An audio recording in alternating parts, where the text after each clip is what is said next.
주 여호와의 말씀이니라. 내가 나의 삶을 두고 맹세하노니 네 아우 소돔 곧 그와 그의 딸들은 너와 네 딸들의 행위같이 행하지 아니하였느니라.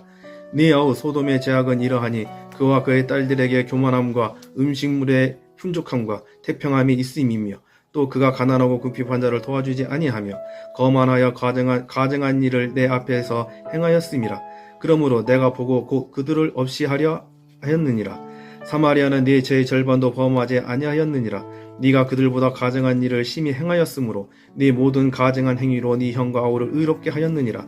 네가 네 형과 아우를 유리하게 판단하였은즉 너도 네 수치를 담당할지니라. 네가 그들보다 더 가증한 죄를 범함으로 그들이 너보다 의롭게 되었나니 네가 네 형과 아우를 의롭게 하였은즉 너는 놀라며 네 수치를 담당할지니라.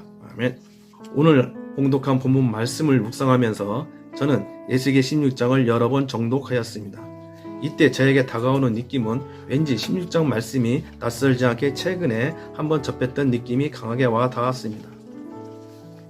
본문에서 조창시대의 도시인 소돔과 아수르에 의해 멸망한 북이스라엘의 사마리아와 멸망 직장인 남이스라엘 즉 남유다 왕국이 예루살렘을 비교하며 남유다 왕국이 멸망할 수밖에 없는 상황을 다룬 이야기입니다.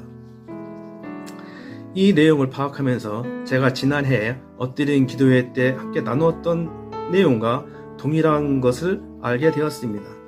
그래서 지난해 엎드린 기도회 자료를 살펴보는 중에 지난해 이맘때에 날마다 성경 에스겔 15장과 16장의 말씀이 엎드린 기도회에서 함께 나누었던 말씀인 것을 확인하게 되었습니다.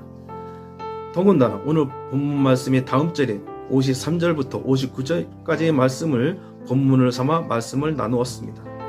저를 강한 충격으로 몰아넣은 것은 당시 나눴던 말씀과 오늘 본문을 통해 나누리었던 말씀의 중심 내용이 너무나 일치하였다는 사실입니다.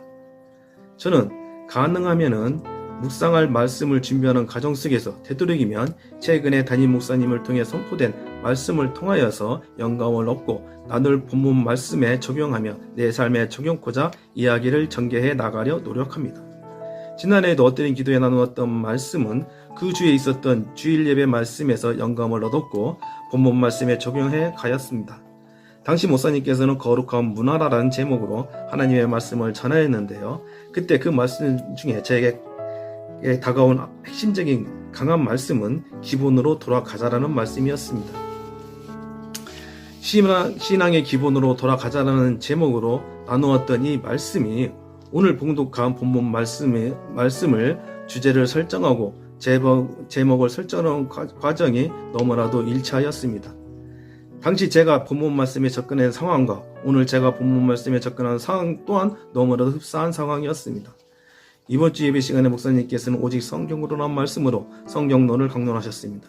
그 중에서 성경은 선교와 교회가 따라야 할 표준임을 말씀하시면서 성경으로 돌아가자라는 표현을 아주 강하게 강조하셨습니다. 성경으로 돌아가자라는 이 표현은 오늘 본문 말씀의 모티브가 되었고 제목으로 삼아 말씀을 나누려 하였지만 전혀 생각지도 못한 곳에서 지난해와 동일한 내용의 제목과 설정이 저를 당황할 수밖에 없었고 내용을 수정해야 하는 상황에 놓여 있었습니다. 왜 하나님께서는 이 상황을 저에게 주셨을까요? 잠시 기도하면서 본문 말씀보다는 어쩌면 이 상황에 대한 나의 이야기를 하는 게 더 나을 것 같다라는 생각이 들면서 이 상황에 대한 명확하게 두 가지 상황으로 저에게 다가왔습니다. 칭찬 아니면 하나님의 경고 둘 중에 하나였습니다. 지난해 말씀을 나누면서 기본으로 돌아가자 결단하면서 지난 1년 동안 신앙인의 기본이 성경 중심의 삶을 살았다면 하나님께서는 나눔을 통해서 저를 칭찬할 것이고 그렇지 못한다면 입으로 결단만 하고 행동으로 이전 삶과 동일하게 살았다면 하나님께서는 예루살렘에 향했던 그 경고가 저에 대한 경고라고 저는 생각을 하게 되었습니다. 이는 내 스스로 진단하여 그 답을 찾아내는 데는 그리 어려움이 없었습니다. 왜냐하면 이번 주 말씀에서 그걸 진단할 수 있는 방법을 찾았기 때문입니다. 그것은 성경은 하나님의 말씀이며 성도와 교회가 따라야 할 표준이며 하나님의 능력임을 그대로 내 삶에 적용시켜보니 답은 명확하게 드러났습니다. 결론부터 말씀드리면 지금의 이 상황은 하나님의 경고였습니다. 첫 번째 진단은 성경은 하나님의 말씀입니다. 여기에서 우리는 성경이 하나님의 감동으로 쓰여진 책임을 배웠습니다. 책은 읽혀질 때에 그 존재감이 커집니다. 신앙인의 기본인 신앙생활은 바로 성경을 읽음으로 시작됩니다. 어떤 사람은 하루에 10분의 1인 해당하는 2시간 이상을 성경을 소리내어 읽는 사람이 있는 반면에 저는 2시간에 10분의 1도 1인 12분조차도 읽지 못하는 하루를 보내는 일이 하다하였습니다. 두 번째 진단은 성경은 성도와 교회가 따라야 할 표준이라는 것입니다. 이에 대한 답을 찾자면 간단합니다. 내가 하나님의 사람임을 세상에 드러내면 되는 것입니다. 내 주변인 내가 그리스도인 줄 모른다면 나는 생활 속에서 나의 삶은 그들과 동일한 환경, 상황에 같은 삶을 사는 어쩌면 당연한 것입니다. 좀 더 거칠게 표현하자면 세상 사람들은 우리의 감시자입니다. 저는 하루를 시작하면서 집문을 놨을 때에 저는 이렇게 기도합니다. 제가 의식을 하든 의식을 않든 오직 성령에 이끌려 살아가게 해 주시옵소서 라고 기도를 합니다. 그렇지만 일터로 향한 나의 차 안에서 찬송이 흘러나오고 말씀이 나오는 중에서 나에게 불쾌감을 주는 차가 나타나면 저도 모르게 나의 입에서 육두문자가 나옵니다.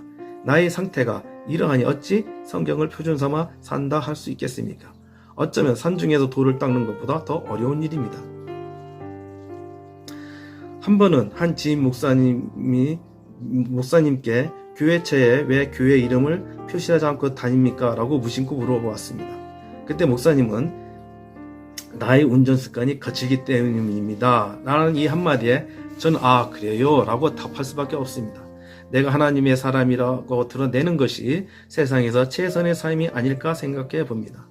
다음은 세 번째 진단은 성경은 하나님의 능력입니다. 내가 하나님의 사람이라면 반드시 결과물이 나와야 합니다. 그 결과물은 바로 하나님의 능력입니다. 한 예를 들겠습니다. 누군가 저를 보면서 저 사람은 교회 다니면서 왜 사람들에게 피해를 주며 사는지 모르겠어. 이런 비판을 받는다면 저는 하나님의 능력이 나타나는 사람이 아닙니다. 그렇지만 저 사람은 예수를 믿는 사람이라 그런지 손해보는 일인 줄 알면서도 최선을 다하며 열심히 사는 소리를 듣는다면 그 사람은 하나님의 능력을 나타내는 사람인 것입니다. 이 세 가지 방법으로 나의 신앙 상태를 적용해 보니 이 세 가지 중 어느 한 가지도 만족시키는 부분이 없음을 발견함으로써 저는 지금 놓여진 상황이 하나님의 경고임을 깨달았습니다. 세상이라는 넓은 틀 안에서 나라는 존재는 있어도 없어도 표가 나지 않는 먼지 같은 존재일지는 모릅니다. 내가 살아가야 할 이유, 내가 사는 목적을 알고 사는 사람들은 과연 얼마나 있을까요? 하나님은 얼마든지 우리를 포기하실 수도 있고 우리를 내려놓으실 수도 있고 우리를 더 이상 우리의 손을 잡아주실 필요도 없으실 수도 있습니다. 그런 하나님은 우리에게 음성을 들려주시며 복음을 들려주시며 우리가 돌아오기를 기다리십니다. 우리가 살아가야 할 이유가 바로 여기에 있습니다. 우리가 살아있음은 하나님께서 우리를 기다려 주시기 때문입니다. 우리가 그리스도인으로서 신앙생활하는 이유가 우리 삶의 목적이 되기를 바랍니다. 삶의 목적을 이루는 가장 큰 첫 번째 단계는 신앙의 기본인 성경으로 돌아가는 것입니다. 이러한 깨달음을 얻는 하루가 되기를 소망합니다. 기도하시겠습니다. 하나님 아버지, 예수 그리스도를 통해서 은혜의 보좌 앞에 나아갈 길을 열어주시니 감사합니다. 순전한 믿음으로 살아가는 수 있도록 인도해 주시옵소서. 조금 있으면 하루 일과가 시작됩니다. 각자의 삶을 통해서 하나님을 드러내고 하나님의 능력을 나타내는 그리스도인으로서의 최선을 다하는, 열심을 다하는 살아가게 하여 주시옵소서. 예수님의 이름으로 기도합니다. 아멘. 이번 주 14일과 15일은 말씀에 잠기다라는 주제로 승그룹이 휴의 말씀 집회가 있습니다. 이 말씀 집회를 통해서 저희 모든 성도가 함께 참여해서 하나님의 은혜가 넘쳐나기를 기도해 주십시오. 또한 공동 기도와 개인 기도로 계속해서 이어가겠습니다.